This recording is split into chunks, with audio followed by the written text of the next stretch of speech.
You got your uke with you, Gary?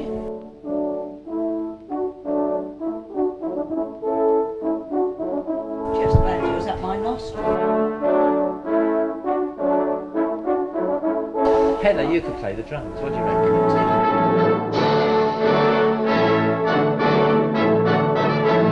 There's a couple hundred francs in there.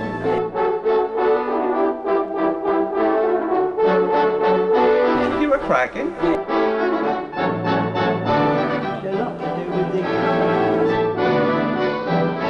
Ladies and gentlemen, I present the one and only Kirkley KOOKABURRAS!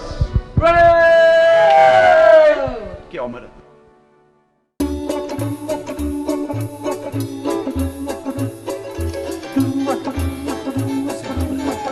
By the way, this is 896th take.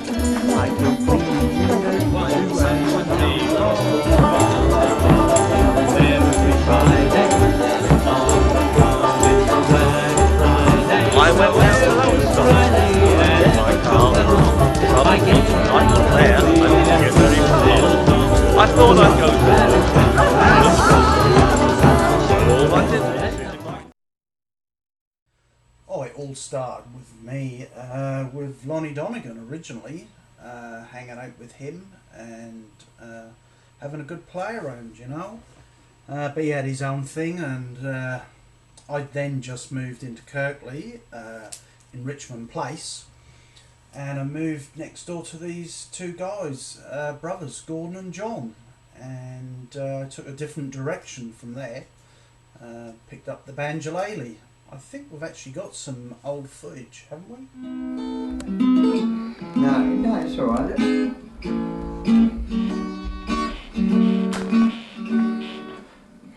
Can't even remember how it starts now. Well, that's a lot of cop if you can't remember how it starts. No. Out in Kentucky where the pen... Well, it was yours, lad. I don't want that video. What's that? What's that? That one, whatever.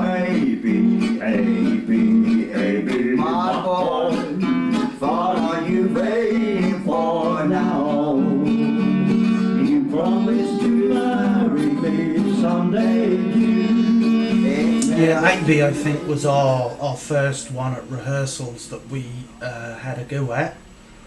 Obviously I did get them into it in the first place. They hadn't picked it up for many years, so I was quite pleased with it. How long you been replaying the guitar then, John? Oh God, since you started on that, yeah. I haven't touched this. I Never touched it for about 3 or 4 years, actually. Well, I mean, that's all down to practice. That's all it is. You can't expect to be how you were. Now once I was single and I had a good wife. I had enough money to We had a few more practices. We did after a while. Gordon and John did start fighting over what key they're in, what they're not in, and then when they get the right key, then Gordon would then change his harmonica to a C harmonica, and he's just got such a mess, such a mess. they'll drive you crazy, they'll drive you insane. Cigarettes and whiskey and wild, wild women, they'll drive you crazy, they'll drive you insane.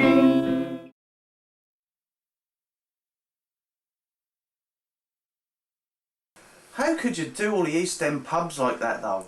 Well, yeah, yes, you could, because he had a pianist, you see. Oh, Jane. She wasn't good, but she was. Had she have been good, I think they would have got on, because he got offered a hell of a lot of jobs and wouldn't leave her. Really? Yeah, he did. There's a lot of people offered him work, and he could have got it and sat home, but he wouldn't leave Jane, you see. That was the trouble.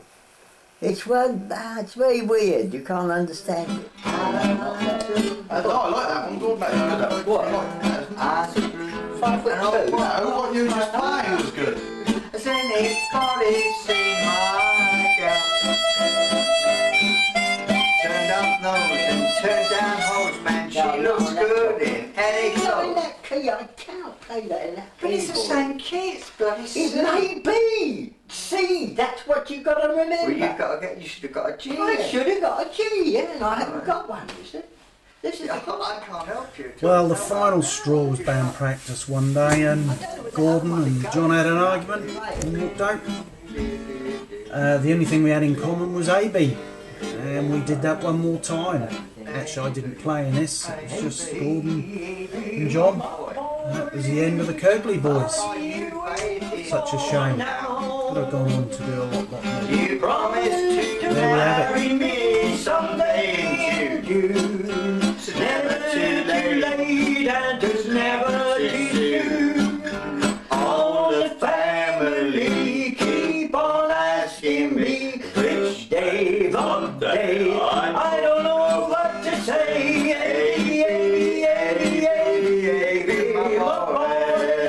What are you waiting for now? So that was the end of the Kirkley boys. Obviously, Kirkley rings a bell later on. I will say John did do one more song, Please Don't Talk About Me When I'm Gone. That was pretty sad really, but you know, he knew what he was up to and where he was off to, and we all moved on. Right, we're recording. Take 2. Right. Please don't talk about me when I'm gone. Though our friendship ceases from now on.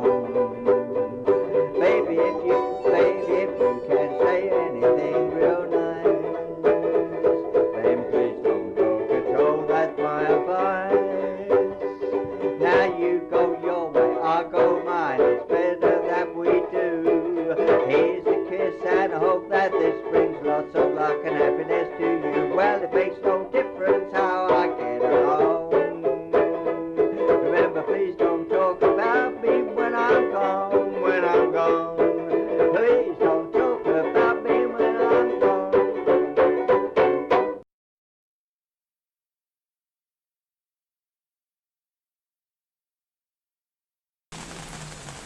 Obviously after John's departure, I played around with a few people here and there, not literally of course. One guy in Lowestoft, Terry, he just took me over.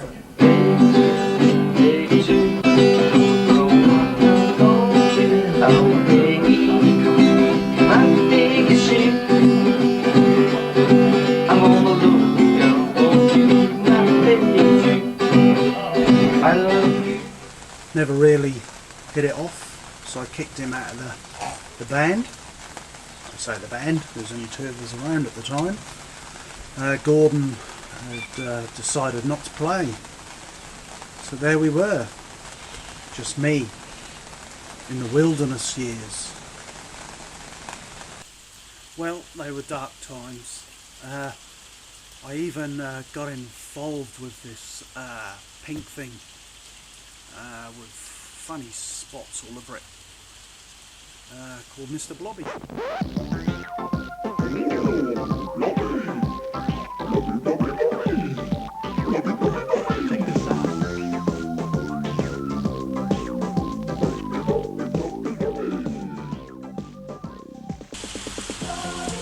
That was most probably the lowest point of my career. I just don't know what I was thinking of. Hey, it was a hit. It did go to #1. I'm still embarrassed because I was actually the man in the costume.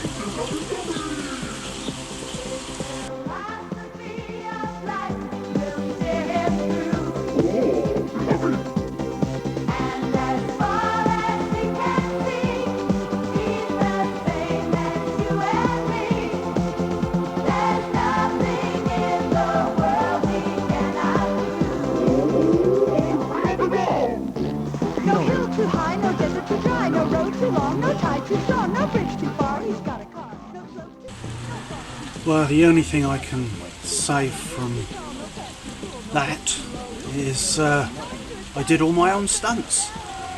I never got paid by Noel Edmonds, by the way. All instruments again, they were all mine, done at my studio. But again, Never got paid. So embarrassing. Mr. Blobby, Mr. Blobby.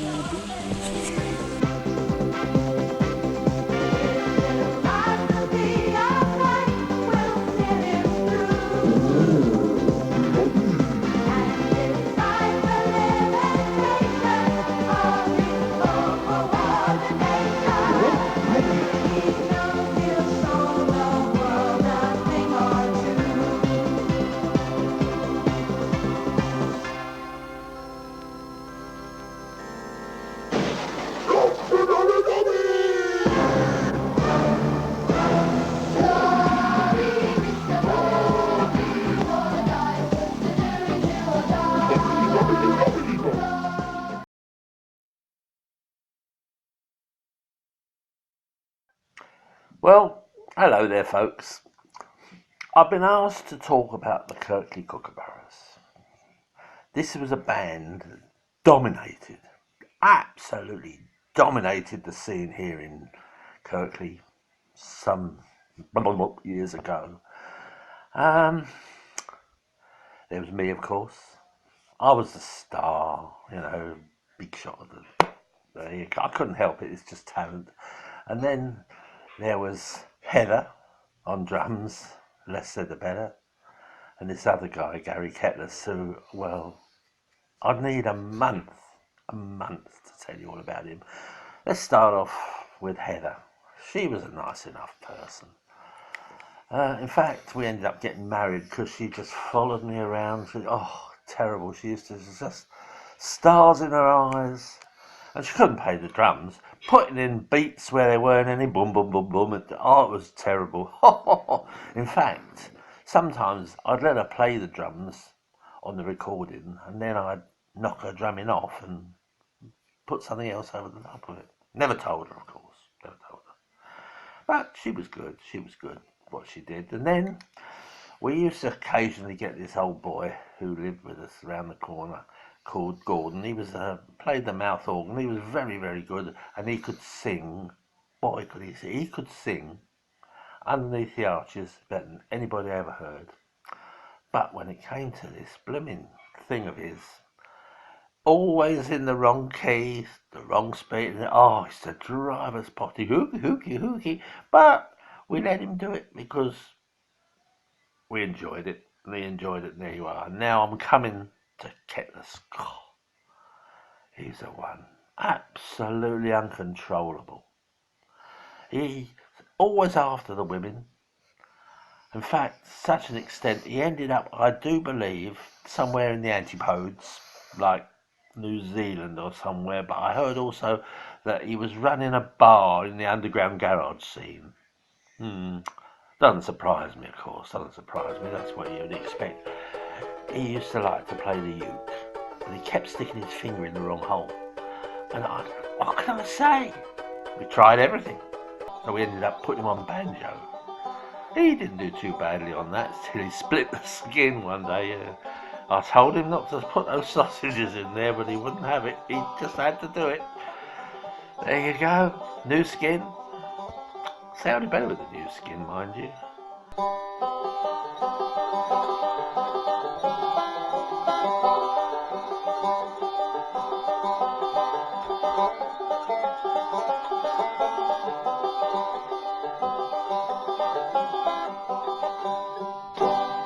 Perhaps that's because he wasn't playing it by then, I was. But anyway, we had some wonderful songs, things like My Dixie Darling. And the best songs, of course, he wasn't on them. Definitely. There's a couple he did that we let him lead on. They were very good for the novelty value. Yeah, that's about it, really. Can't tell you a lot more, but I can tell you this. I can take you to see where we used to play and practice, which I will do on another recording, but this one I'm in the wrong place at the moment, so I can't do it, but I will. And I can't say anymore. I can't really say anymore. It was fun.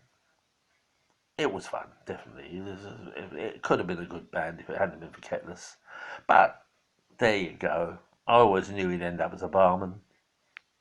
Bye for now. I'm going to talk to you a little bit about me. Yes, well, I don't like to be a bit of a big head, but people like to know. They just do like to know. Yeah. How did I start in music? Well, it was really, I suppose, inevitable. If you go back 2 generations, my grandfather in the 1920s was a barrow boy in the East End of London, and he used to sell music. Whoop. It's the doggy. And he used to sell music, and he used to do it, sheet music of course.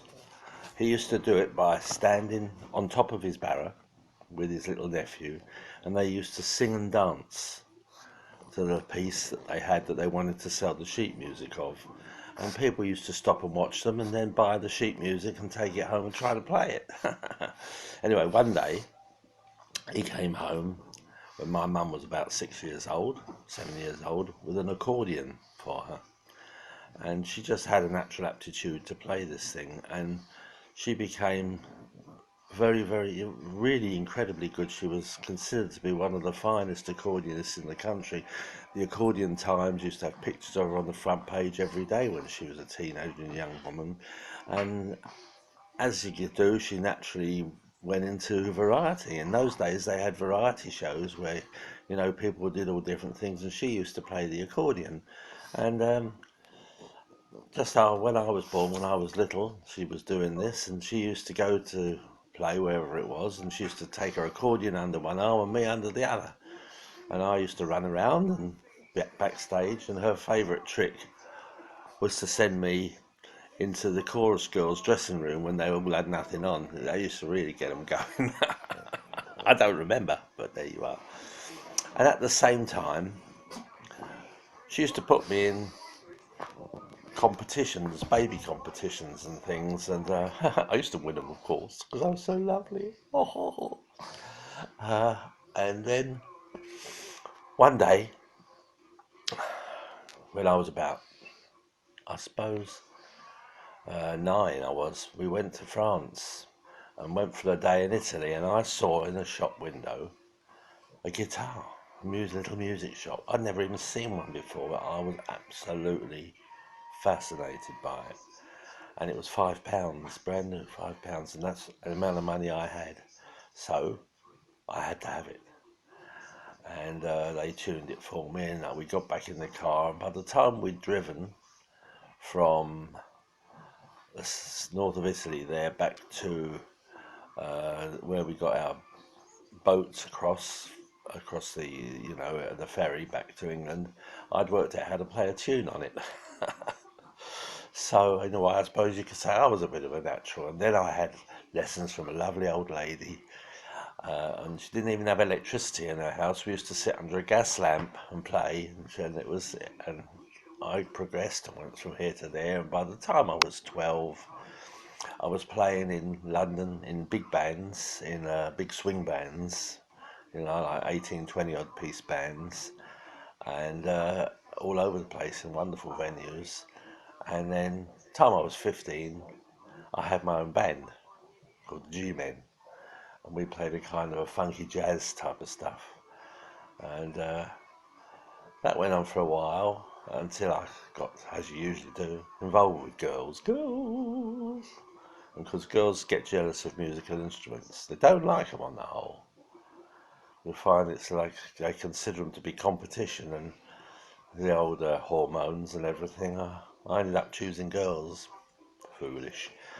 Then I actually did get back into music when I was about 40, and I never looked back. And there you go. This is it. But I was never lucky enough to meet Lonnie Donegan. No, that was down to Gary. But what I did do was that when we were at school, grammar school, when we were all about 14, we had a skiffle group, and I played lead guitar, and God, we had fun. Did all the Lonnie numbers, and all the girls in the school thought we were it. We used to strut around, and get up on the stage and do our little bit, and that was great. But I was into jazz at the same time then as well. Trad jazz, loved trad jazz. Chris Barber and all that. Oh, fantastic. Ackerbilk, Kenny Ball. Yep, I saw them all. And that's where you get your influences and that's how you learn. And then we went to Australia because I was doing my kind of music by then, which was they call ambient music, where I became a big star. And that's where my 15 albums came from, because I was picked up by a record company, and it's been going now, that stuff for 20, 25, maybe more, 30 years coming up. And it's nice, and they sell the albums all over the world. But we decided to come back to England, and lo and behold, we moved into this house, and who should live opposite this funny guy? He was very peculiar. I could hear trad jazz coming out of his garage, and I thought, I don't know. And we never really spoke at first. He was a bit snotty, but up himself because he lived there longer. But one day I said to him about the jazz, and he said, "Oh yeah," and we started talking, and he said, "Well, I play the ukulele and the banjo." I said, let's go, get together and see what happens. And it was like an explosion, because he's the best bloke in the world. There you go. And that's where the Kirkley KOOKABURRAS came from, and I wouldn't have missed it for the world, for anything. Okay. Why not buy Gary's solo album with hits including I go cleaning windows to earn an honest bone. For a nosy Parker it's an interesting job. Some chaps like a game of tennis, some like boating on the sea. I'm leaning on a lamp in case you think I look a tramp. With me little stick of black pearl rock, along a promenade I stroll. Don Pedro, the great bullfighting hero, the Lancashire Toreador. Or who could forget the other classics, such as Chinese Laundry Blues. Mr. Will was a laundry man in a shop with an open door. He'd iron away your linen away, he really makes me sore. Who could forget that other timeless classic, Somewhere Over the Rainbow?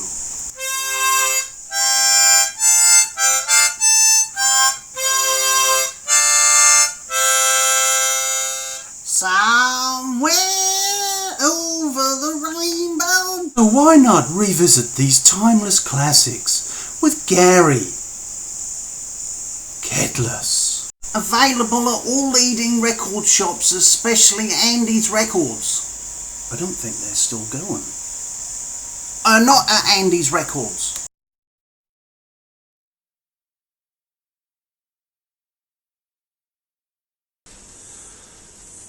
Well, my first memories of the Kookaburras is when Jeff and Heather moved next door, or at the back of us at the Penthouse, number 1 Richmond Road, I believe.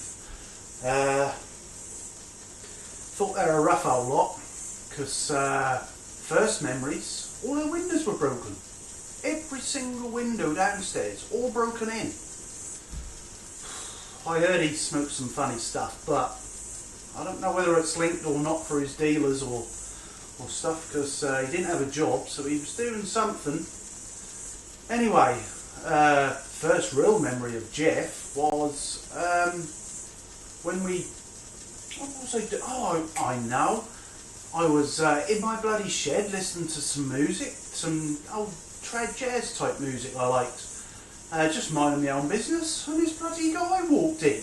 Oh, hello, giving it all that, I was into jazz and in the 50s when I was in a group and I was 8 years old and bought my first guitar in Italy, and it went on. I was like, oh my god. So anyway, we seemed to hit it off after a while, and I mentioned that I could play the uke. I can play the uke. Well, I could, I ain't got one now. Not a banjolele anyway.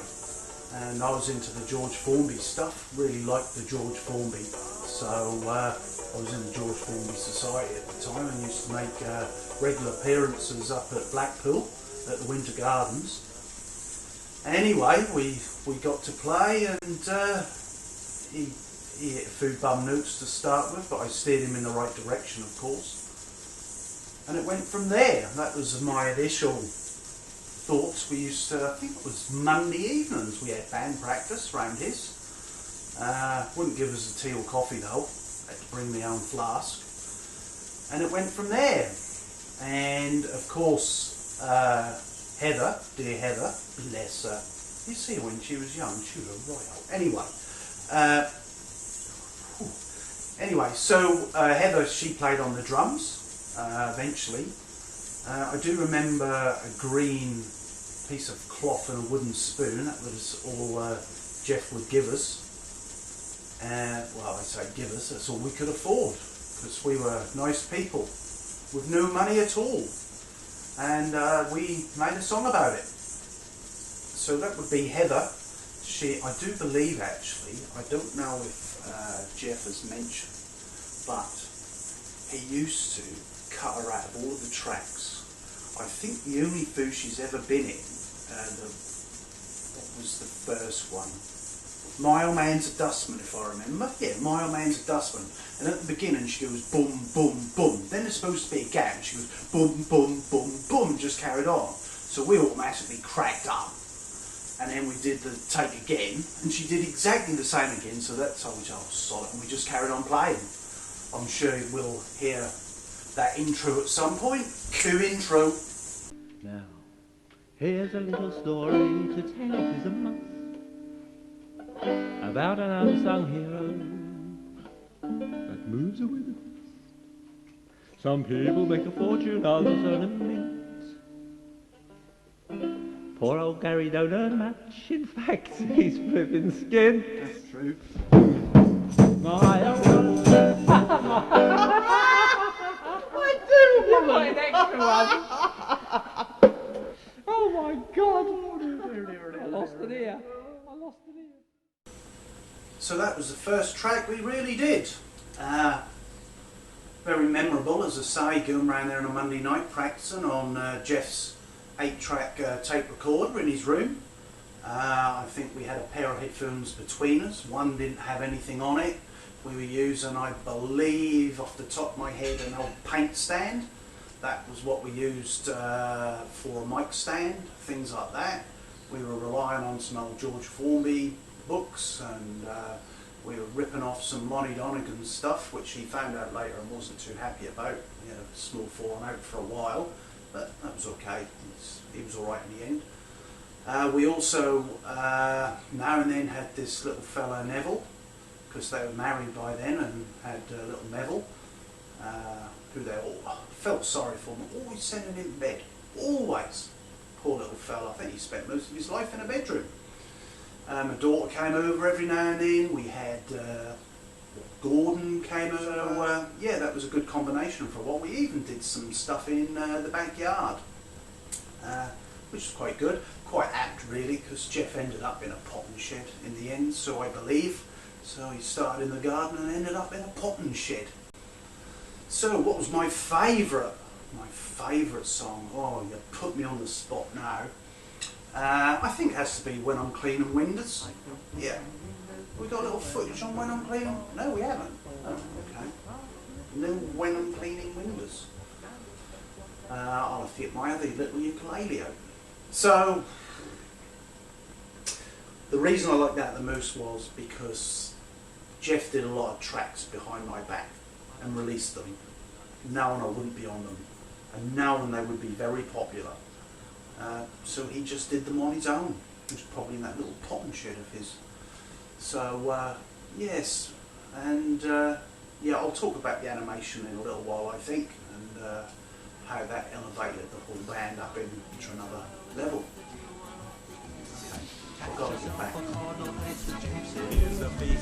So we went down to Bank Street and bought the things we need. Our rod and line and paddling net were very fine indeed. ourselves in winter clothes and armed ourselves with squid. But when it came to landing fish, this we never did. Come here to Lowestoft, the jewel of the East. Catch yourself a cod or fish, because it is a feast. Ha ha ha, got it wrong. Another local pastime, walking on the sand. But you must watch most carefully where your feet may land. Cause in the months of winter time the dogs are running free. And you can bet there's other things they leave there than just we. Come here to Lowestoft, the jewel of the East. Catch yourself a cod or place for chips, it is a feast. Strolling down the esplanade, lovely place to go. You are sure to meet someone you'd rather you didn't know. But when the sun is shining, the sea is glistening too. There is no better place on earth for folk like me and you. Come to Lowestoft, the jewel of the East. Catch yourself a cod or place for chips, it is a feast.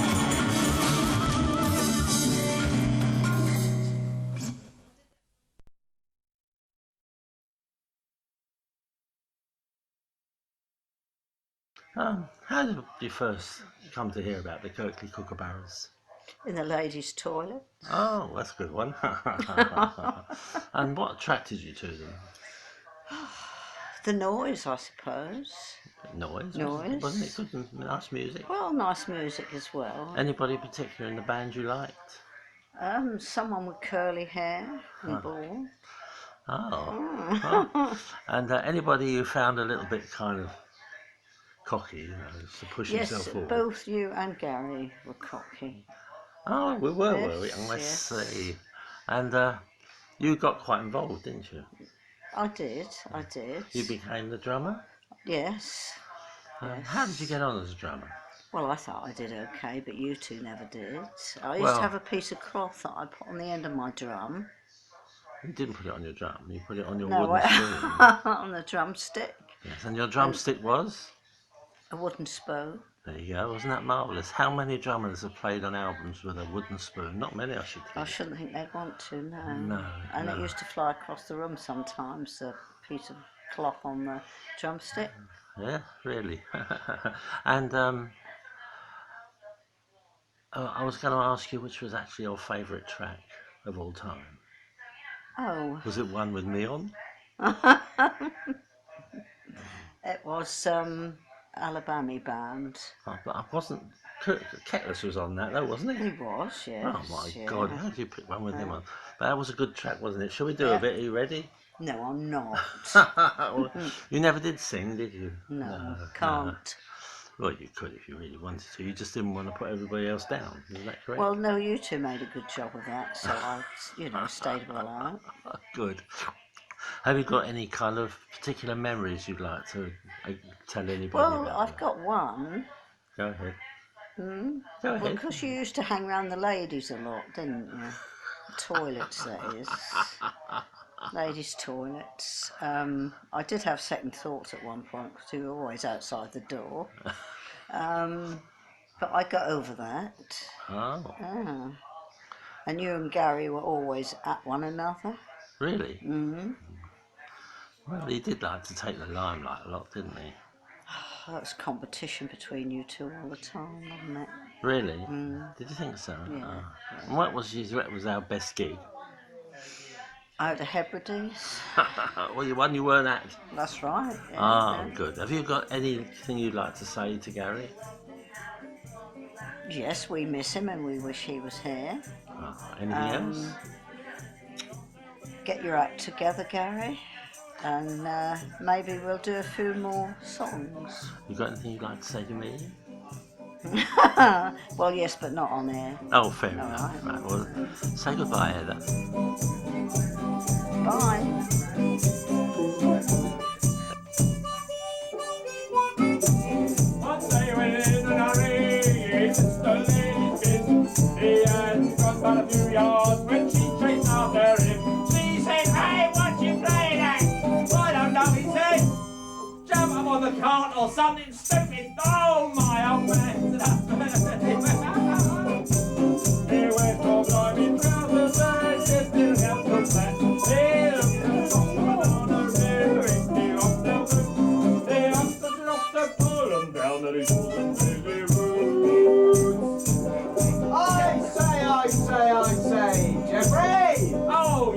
Gary, what do you say? My dustbin's absolutely full of stool stools. Stool stools? Stool stools. Why is that, Gary? There's not much room inside. One day when somebody's down, he found the tiger's head. Stuck up on a piece of wood, I found it ought to be. And so when he gets there in the end, he says what he says. Where's the tiger keep his head? Oh, look at me bloody tail! Well, my old man's a friend, he wears a doctor's hat. He wears all lively trousers and he lives in a couple of blood. He looks the rubber banana, he's pretty cocktail boots. He jumps and he knocks the pull them up till he calls them daisies. One more chorus, tenor, it's your turn, go sing. Oh, my old man's a husband, he wears a husband's hat.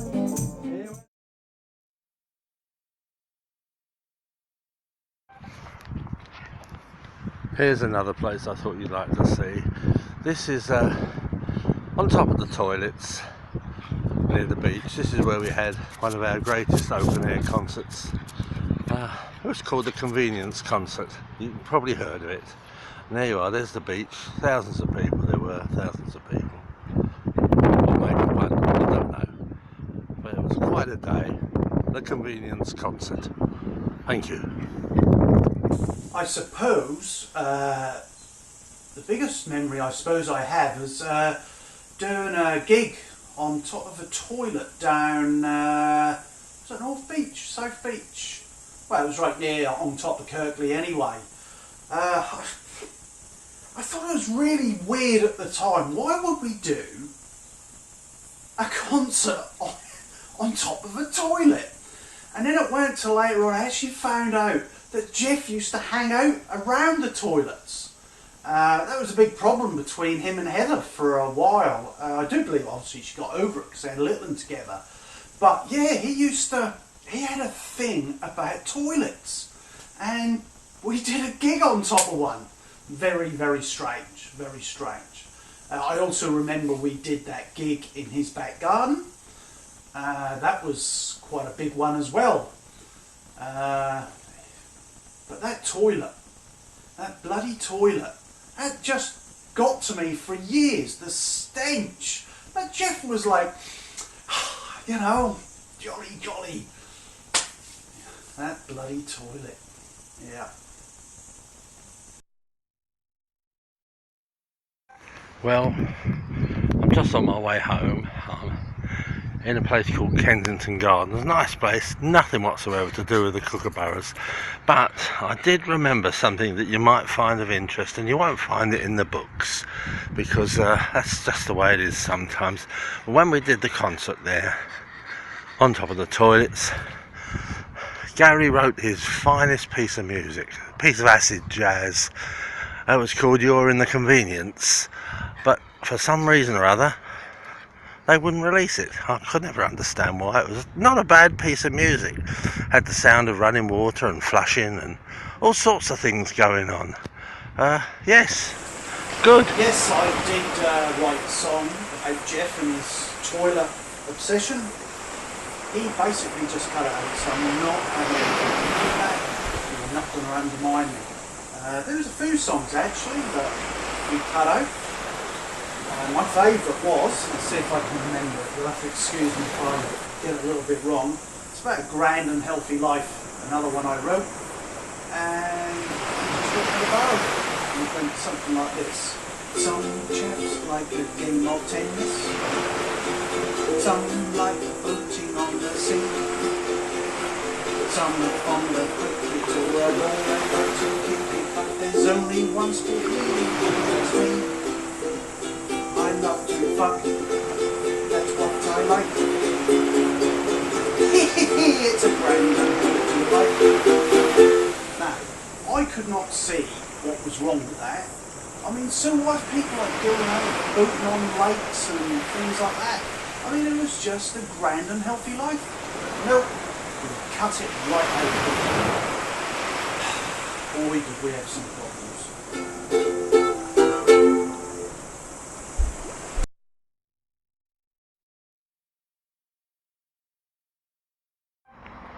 Well, folks, here I am again. I thought maybe I should tie up a few loose ends, because you'll notice on some of the tracks there's a lad called Neville. Now, he was a pain. Oh, he used to drive us mad. He used to keep coming in every time we were trying to record something and wants to join in, and we'd say to him, "Go to bed, Neville," and try and get rid of him. But in the end, he got his own back. He got himself a violin. I'm sorry about the noise, but I'm out here for a reason. He got himself a violin, and he stood in a hall and played classical music at us when we were trying to. Oh, it was terrible. Oh, drove me potty. Still, there you go. As for me, well, after I did that, I produced 15 wonderful albums. All instrumental, very, very nice. They're all available on iTunes. iTunes, Jeff Rowell, you'll find them. Really good. And one I was very, very proud of. And that was, I can't remember what it was called, but anyway, it was Icelandic tunes. Icelandic sea tunes, really, I suppose you'd call them, shanties, sung in Welsh by the Welsh Dykes on Bikes Choir, featuring a very well-known tenor called Ivor Biggin. He was alright. He used to wear this sheepskin onesie. I don't know why. Very strange man. But there we go. Now Heather. As for Heather, she found a vocation buying and selling drums. She'd buy them, find out she couldn't play them, and then sell them. Me, I took up gardening. I grow begonias and these Asian poppies, which are nice, interesting, and this funny little plant that's got like hand and it's got little yellow flowers. I believe it's called cannabis or something, I don't know, but it does make me very happy. And that's what I do. And when we're not doing that, Heather and I, we nip over to New York, where we've got a pitch in Penn Station where we do our act. It's a good act. I play the banjo and the penny whistle, and Heather's got a little short green skirt and clogs, and she does the moves from Riverdance, and we do quite well, yeah. But the reason I'm out here is because if you look around, I'll show you around here. This is my garden, right? Now near to me there's a pub called the Morning Star. I'll show it to you. There it is, over there. I think you can see it. The Morning Star. Now, that was where Gary started drinking when he was underage, about 12. And he kept drinking there with his mates and his admirers for all those years till he left the country for the antipodes. And the saddest thing happened, because he wasn't there and nobody was drinking in there anymore, they closed it. But there you go, you see, it just goes to show the power of fame. He'll never live without his fame. And now there it is over there. I'll show it to you again. Morning Star, right? All closed down. So, there's the story so far. If I think of anything else, I'll be back. Bye.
Well, folks, here I am again. I thought maybe I should tie up a few loose ends, because you'll notice on some of the tracks there's a lad called Neville. Now, he was a pain. Oh, he used to drive us mad. He used to keep coming in every time we were trying to record something and wants to join in, and we'd say to him, "Go to bed, Neville," and try and get rid of him. But in the end, he got his own back. He got himself a violin. I'm sorry about the noise, but I'm out here for a reason. He got himself a violin, and he stood in a hall and played classical music at us when we were trying to. Oh, it was terrible. Oh, drove me potty. Still, there you go. Well, old Neville, yes, he did try a few times to get in the band, but it was pretty hard in the beginning because he was in his bedroom so often. Never saw him. Well, when he did, he tried with a little ukulele and other things, but I just didn't have it. And then, of all things, the boy decided to get a violin. Oh, you'll never heard such a screech in your life. Oh, we're all classical on us. He could have done skiffle, he could have done anything. But no, he could have impressed us. No, he had to do all this bloody classical mumbo jumbo. So I think we've got some footage up.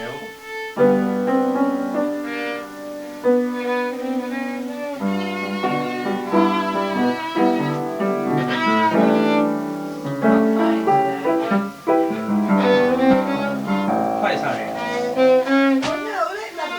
No, No. We're going to play. Let's play something we can play. Come on.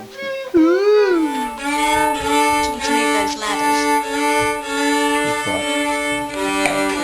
It's that Chinese song.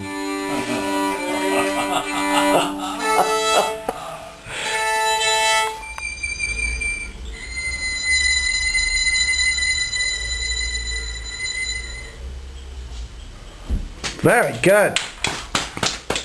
I sounded like nothing like my old man's a dustman. I didn't know where to join in.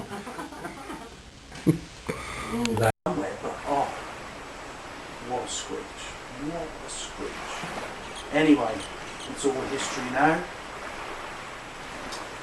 He lives in a council house in Morecambe. What more can I say?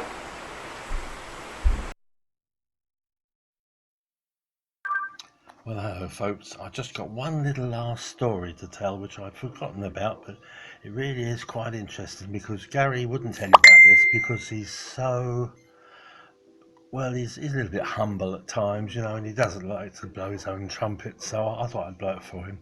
Many years ago, he made the acquaintance of Lonnie Donegan. Now, Lonnie Donegan, of course, we all know, is the ultimate when it comes to this kind of music. And him and Gary got on very, very well. He was very impressed with Gary to such an extent that many, many years later, Gary got a phone call to go and play with Lonnie at a big concert in Outer Mongolia. And he played the ocarina. He'd never got over it, and we never managed to get a recording of it because it was just one of those things. But he did have fun. And when he came back, the only problem he had was frostbite. Bye.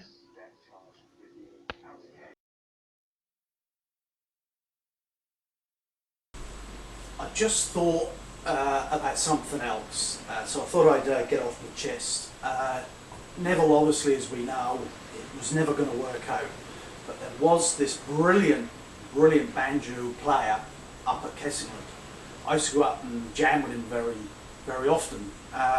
Jeff used to get really jealous. I mean jealous. He came up once because I said, "Hey, look, let's get this guy in a band. He's really going to help, you know, he's really got it, he's switched on." Anyway, Jeff auditioned him. After the one audition, he said, "No, I'm not having him, I don't want him." I just got the feeling he was really jealous, and he was a better musician than Jeff, you know, musically and everything, better looking, more hair, he had it all. So I'll just play, I presume someone will play anyway, the clip in a minute. Just of the audition, and then you'll see the banjo playing of Thomas Hammond, as he was known, the singing flying postman, in his glory, playing on his own. Sounds like about 50 banjos playing with him, and it's just him on his own. So I give you Thomas Hammond. And if you don't know the tune, you're bloody laughing. You just copy the other person.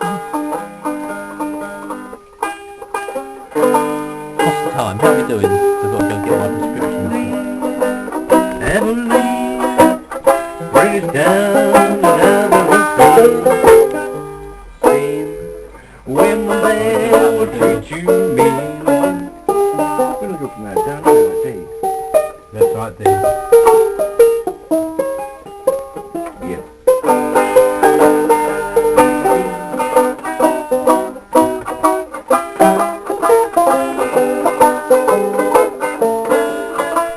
And 1, 2, 3. It's been 10 long years since I left my home in the hollow where I was born, and the people come just to sing their dance till sundown to the sea. Why did I leave my home, folks? Why did I let it down?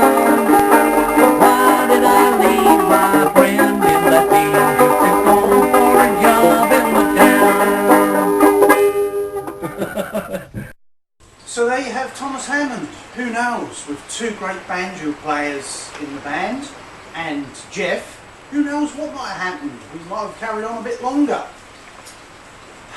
Oh well, it wasn't meant to be, like little Neville, who was always sent to hell.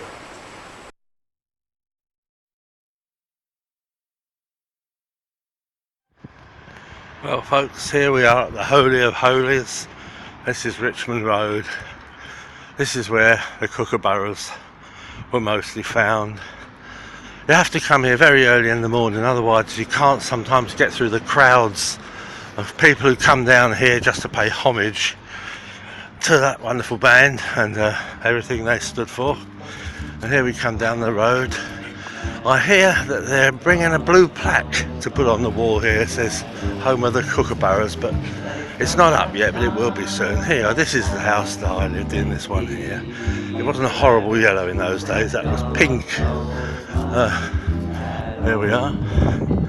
There it is. And that little room there, that was where the Kookaburras used to practice. We had this lovely little alleyway, and just here, you can't see in there now, but that's where Gary lived, and here behind this was where Gordon lived. This is Gordon's house we're coming down to now.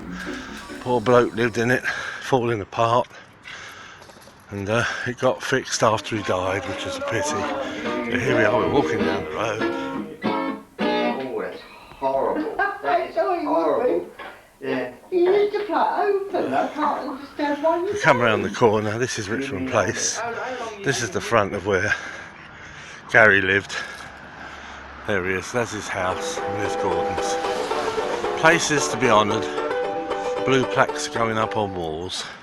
What more could you ask? There you are, and there's up Richmond Road again, and back down and round. And there you are, that way takes you to the town.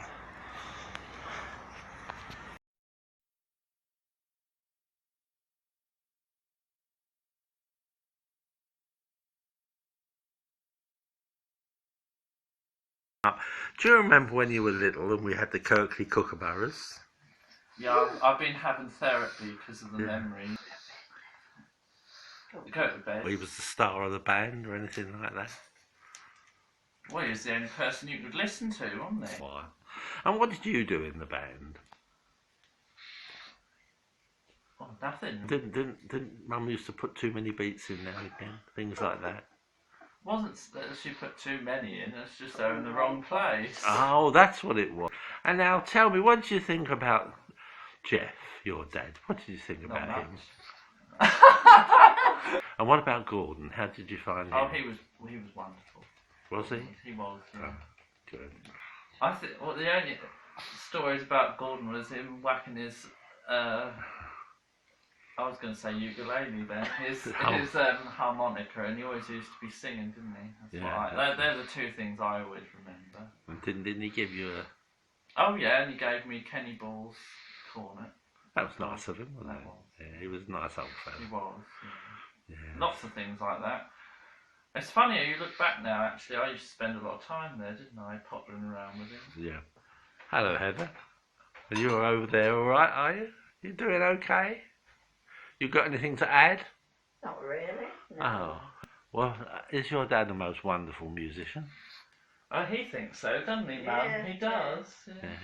Can he sing? No. Oh, well, say cheerio. Right. Bye.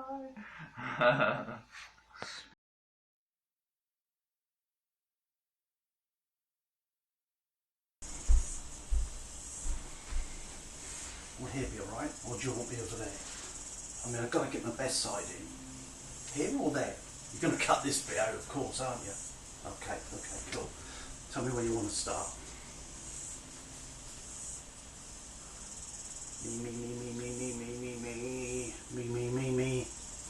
Me. Oh, my animations, yes. Yes, I thoroughly enjoyed them, I must admit. The first one was the Bog Song. Now, I really did enjoy that one. There's a bit of a story behind it, of course. I stayed at Jeff's on the reunion. You'll have to see that on the second doco.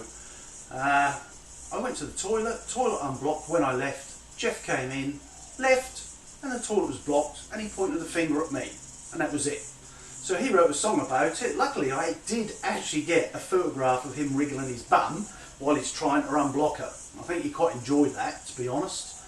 So yes, the Bog Song.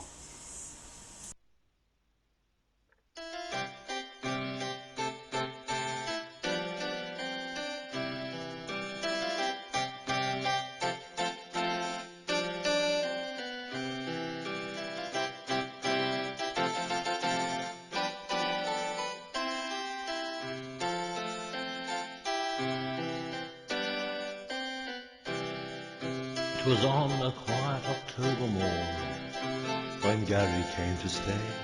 With a hey hey ho and a noddy noddy noo, life is full of fun. All was well and comfort reigned till Gary came to stay.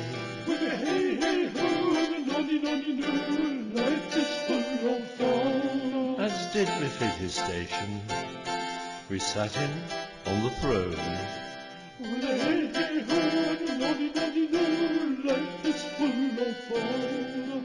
We knew that he was long in flight and had no chance to jog, but we would never ever guess that he would block the bog. With a hey hey ho and a noddy noddy noo, life is full of fun. With a hey hey ho and a noddy noddy noo, life is full of fun.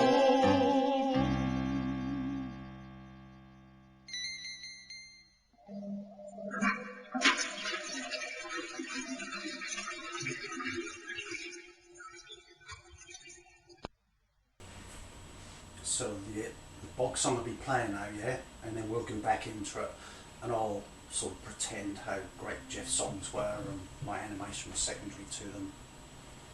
I don't know. I don't know if I can do that. Alright. I'll give it a go.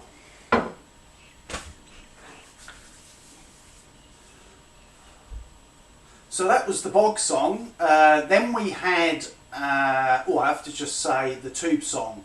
A Jeff's song again. I think the graphics guys are going to just play that in the background, but with no sound, hopefully. I mean, you know. Anyway, just cut that bit out as well. Just fade it, crossfade it. Anyway, so after the Bog Song, we then, he then wrote.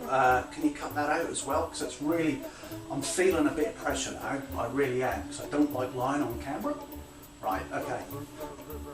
So within the box, so after the box, we start again.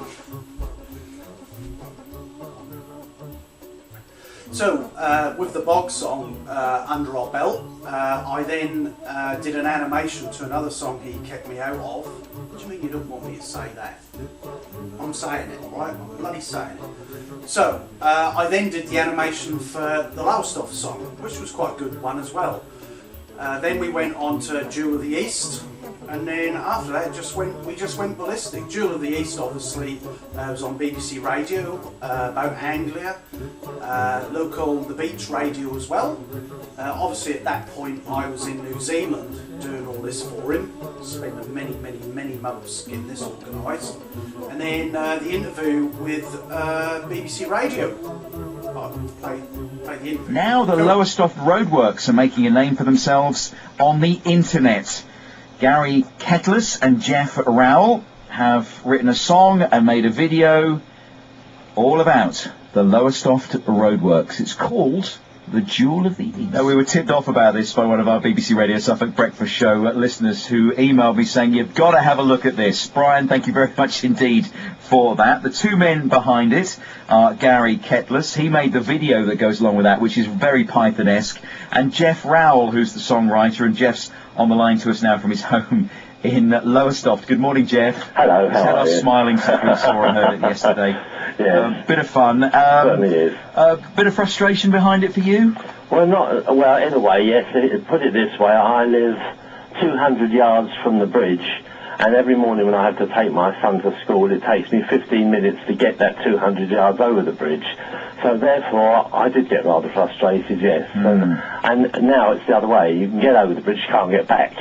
And I watched them building all this, and I thought to myself, well, they built the whole of the new road and all the rest of it before they even touched the middle of the town, so they built it into a terrible bottleneck, which made it even worse. And before they started building it, I saw the plans, because I was affected where I live, and they said it'd be much better for you, there'd be no traffic at all in London Road South, it'd be wonderful for you, we're going to put trees, we're going to do this, and in the event, they hadn't done anything here, because they ran out of money, and it's just a mess. It's terrible. Even the way they've actually marked the road out, they've marked it out showing there's an arrow out, 2 arrows outside my house. The offside one shows a right-hand turn. The near-hand one shows a straight-on and a left-hand turn. Well, people who come here think, oh, straight-on, fine, I can go straight on. Because when they get down there and they want to turn to the right to go straight on, people who've been waiting for 3/4 of an hour in the traffic jam feel like getting out and punching them in the face for trying to push in. It's unbelievable. It's just a mess. There's more to come as well, isn't there? There's a lot more roadworks still to come in the town. Oh, yes. They're nowhere near finished. It's everywhere. It's like Lowestoft is roadwork heaven. And I feel sorry for people trying to earn a living.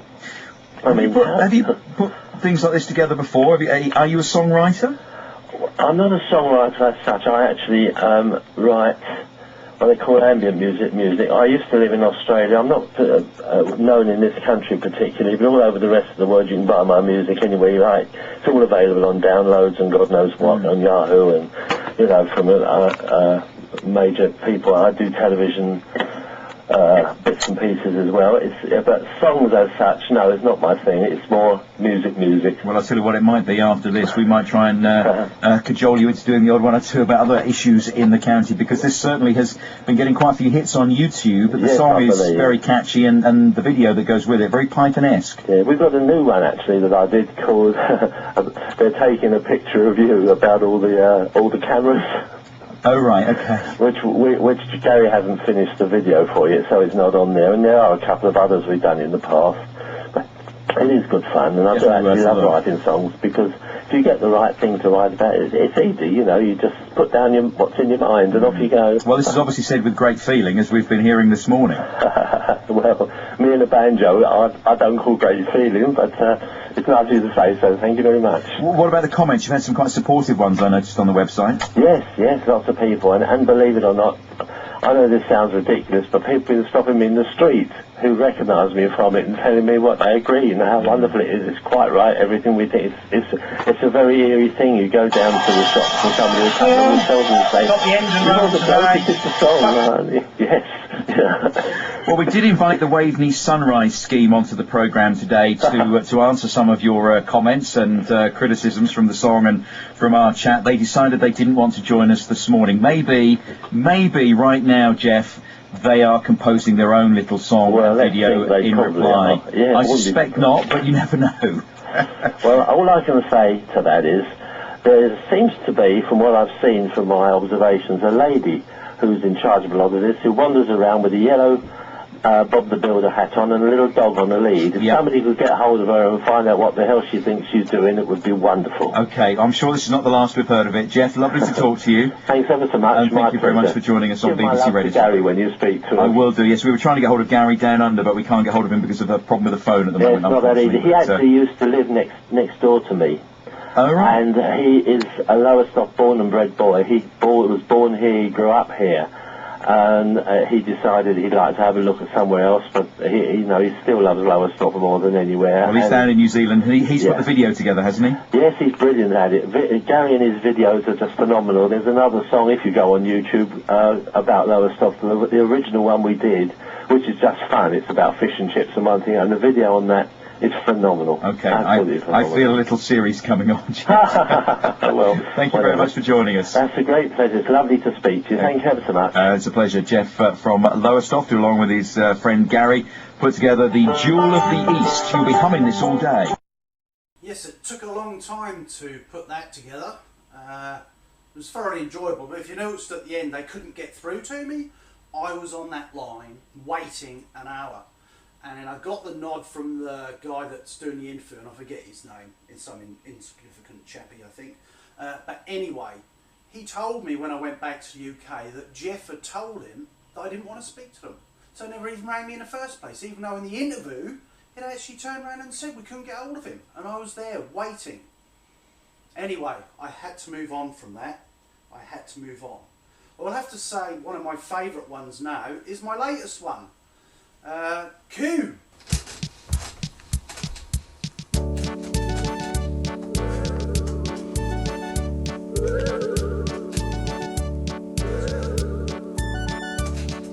When I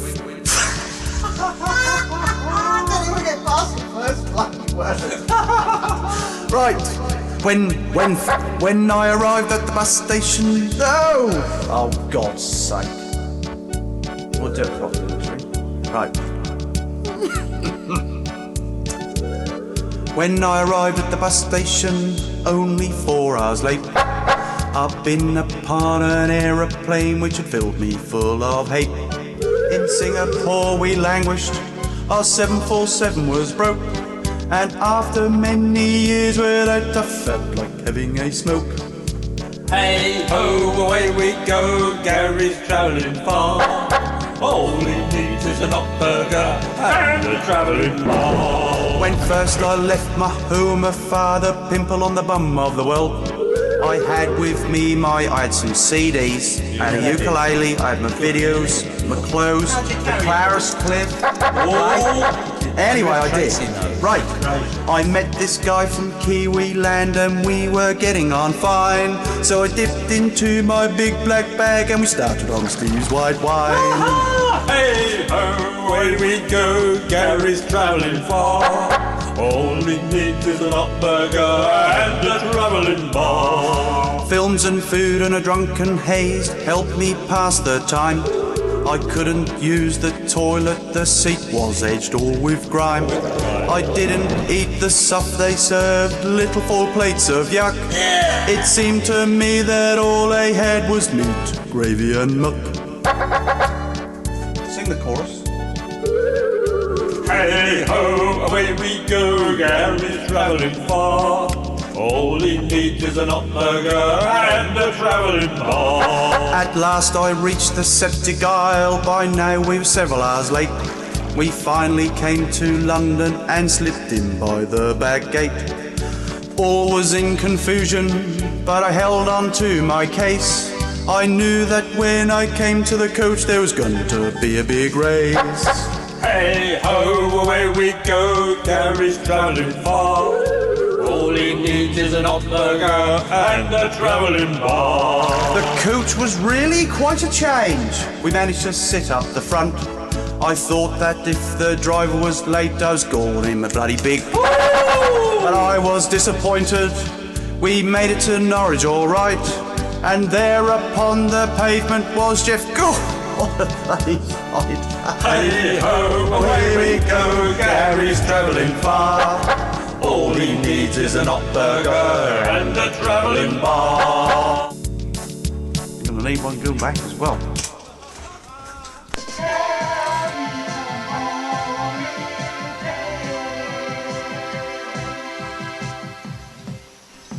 Yes, that was a thoroughly enjoyable one of mine.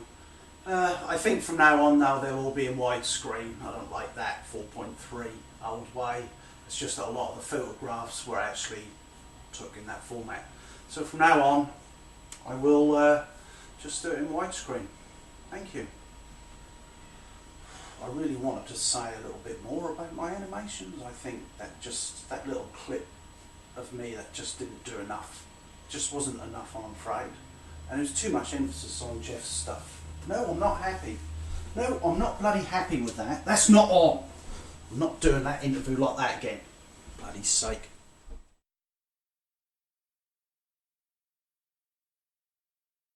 So this is Kirkley. Where them little houses are was a fruit and veg and a storage area.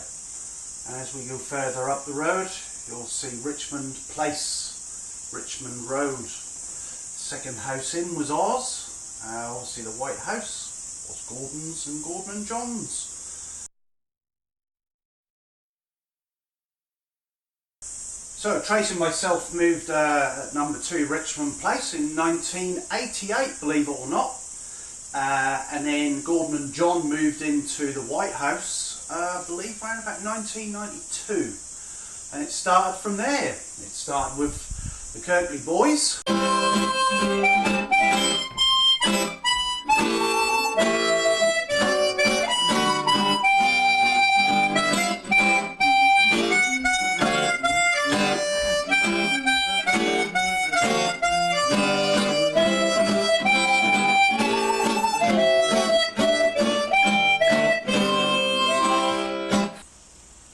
So, number 1 Richmond Place, Lawn House, where bless 'em Gordon and John lived.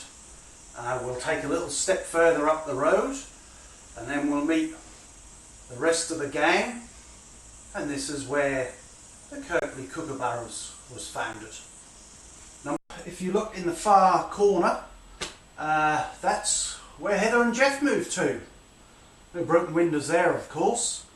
And if you notice, that window is an opening shot for one of the animations. Yeah, so that's a nice little area we lived in, back then of course. So that would be where we messed around, with obviously Gordon and John's house, the back of ours, and then Heather and Jeff's. So, roll VT. 1, 2, 3, 4, 5. Every Friday on the farm it's Rabbit High Day. So every Friday that ever comes along, I get up early and sing this little song. Run, rabbit, run, rabbit, run, run, run. Don't let the farmer get his gun, gun, gun. Bang, bang, bang, bang goes the farmer's gun. Run, rabbit, run, rabbit, run.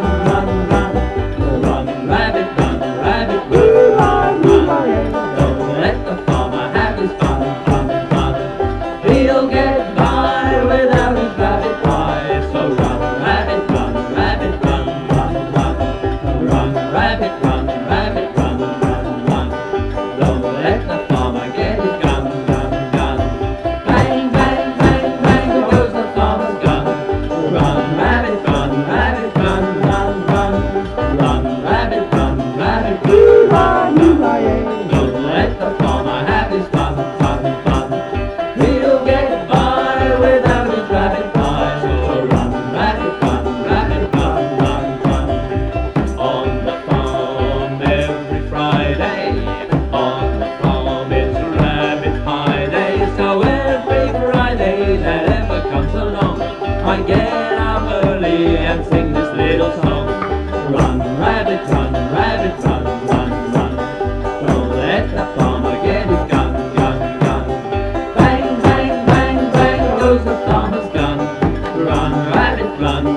get by without his rabbit pie. So run, rabbit, run, run, run.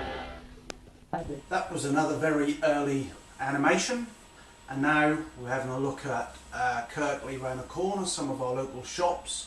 I know it was fish and chip shops, the only one that's still there, no Gibbs on it anymore, but this is how I remember it, like this. So yes, a little bit different back then, that's for sure. Nice people with nice manners, but got no money at all. They've got such nice habits, they keep rabbits, but got no money at all. Their father keeps their mother keeps their brother, and when they're running short of cash they borrow from each other. They're such nice people with nice manners, but God knows